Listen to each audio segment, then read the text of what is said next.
Я хочу начать с вопроса. И далее уже перейдем к разговору. Хорошо? Итак, начнем.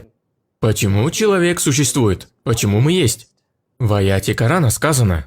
Суре Аз-Зарият, 56 аят. «Я сотворил джиннов и людей только для того, чтобы они поклонялись мне».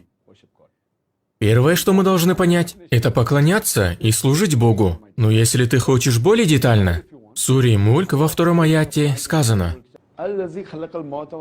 «Кто сотворил смерть и жизнь, чтобы испытать вас и увидеть, чьи деяния окажутся лучше». То есть причина, по которой мы существуем, это быть испытанными. Мы в это верим, так во многих религиях. После этой жизни есть другая жизнь. Если мы в этой жизни будем следовать приказу Бога, то в следующей жизни мы преуспеем. Но мы не выполняем приказы, потому что Бог нуждается в этом. Мы поклоняемся, потому что мы в этом нуждаемся. Аллаху это не нужно. Это долгосрочная выгода. Но это не аванс. Аллах знает, что для нас является более полезным.